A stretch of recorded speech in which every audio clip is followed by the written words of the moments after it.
Hello, നമുക്ക് ഇതുപോലൊരു അടിപൊളി ബൊക്കറ്റ് ഉണ്ടാക്കിയാലോ? ഫസ്റ്റ് നിങ്ങൾക്ക് ഇതിൻ്റെ മെറ്റീരിയൽസാണ് ഞാൻ പരിചയപ്പെടുത്തി തരുന്നത്. 2 ബൊക്കറ്റ് ഷീറ്റ് ഞാൻ എടുത്തിട്ടുണ്ട്, പിന്നെ ഒരു റിബൺ, 2 ടൈപ്പ് ഓഫ് ഫ്ലവേഴ്സ് എടുത്തിട്ടുണ്ട്, പിന്നെ sponge, rubber band, bamboo stick, ഇതൊക്കെയാണ് നമ്മൾ യൂസ് ചെയ്യുന്നത്. ഇനി നമുക്ക് ബൊക്കറ്റ് ഷീറ്റ് എടുത്ത് അതിനെ 2ആയിട്ട് മടക്കി കൊടുക്കാം. ആ 2ആയി മടക്കിയതിനെ സെൻറ്റർ വെച്ചിട്ട് കട്ട് ചെയ്ത് കൊടുക്കാം. നമ്മളിപ്പോൾ ഈ കട്ട് ചെയ്ത 2 പീസിനെ വീണ്ടും കട്ട് ചെയ്യാൻ പോവാണ്. അത് വീണ്ടും ഫോൾഡ് ചെയ്തിട്ട് നമ്മൾ കട്ട് ചെയ്തെടുത്ത ഒരു ഷീറ്റ് എടുത്ത് അതിനെ വീണ്ടും ഫോൾഡ് ചെയ്തിട്ട് സെൻറ്ററായിട്ട് കട്ട് ചെയ്തെടുക്കുക. അപ്പോൾ നമുക്ക് ടോട്ടൽ ഒരു ഷീറ്റിൽ നിന്ന് 4 പീസസാണ് കിട്ടുക. ഈക്വൽ 4 പീസസ് നമുക്ക് കിട്ടും. നമുക്കിപ്പോൾ 4 ഷീറ്റ്സ് ഇപ്പോൾ കിട്ടിയിട്ടുണ്ട്. നമ്മളൊരു വലിയ ഷീറ്റ് ആദ്യം 2ആയിട്ട് മടക്കി അതിനെ കട്ട് ചെയ്തു, പിന്നെ അത് വീണ്ടും കട്ട് ചെയ്ത്, അങ്ങനെ 4 ഷീറ്റ്സ്. ആ 4 ഷീറ്റ്സിൽ 2 ഷീറ്റ്സ് ഇതുപോലെ വീണ്ടും സെൻറ്റർ കട്ട് ചെയ്ത് കൊടുക്കാൻ പോവുക. ആ 2 ഷീറ്റ്സ് നമ്മൾ കട്ട് ചെയ്യുമ്പോൾ നമുക്ക് 4 ഷീറ്റ്സ് കിട്ടും. അപ്പോൾ ടോട്ടൽ 6 ഷീറ്റ്സാണ് നമ്മൾ ഇതിനു വേണ്ടി യൂസ് ചെയ്യുന്നത്. ഈ 6 ഷീറ്റ്സ് വെച്ചിട്ടാണ് നമ്മൾ പോക്കറ്റ് ചെയ്യാൻ പോകുന്നത്.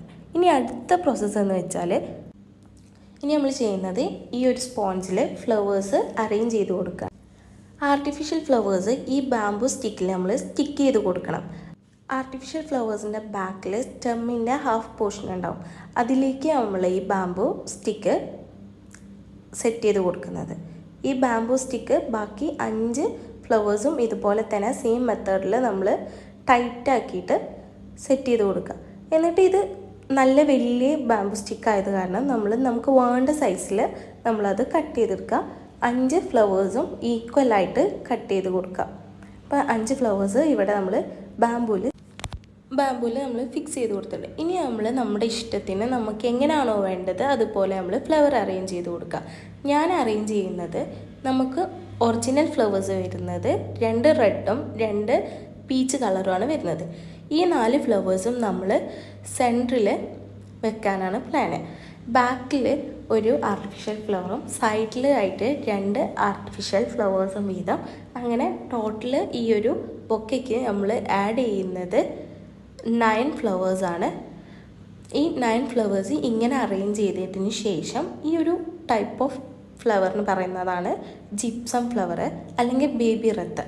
ഈ ഫ്ലവറാണ് ബൊക്കനെ ഹൈലൈറ്റ് ചെയ്ത് കൊടുക്കുന്നത്. അപ്പോൾ നമ്മൾ ഇതിങ്ങനെ ഫിക്സ് ചെയ്ത് കൊടുക്കുകയാണ്. ഫ്ലവേഴ്സിൻ്റെ ഗ്യാപ്പ് വരുന്ന ഏരിയാസിൽ നമ്മൾ ഈ ഫ്ലവേഴ്സ് കറക്റ്റ് അറേഞ്ച് ചെയ്ത് കൊടുക്കുമ്പോൾ നമുക്ക് ആ ബൊക്കൻ്റെ ഭംഗി കൂടും.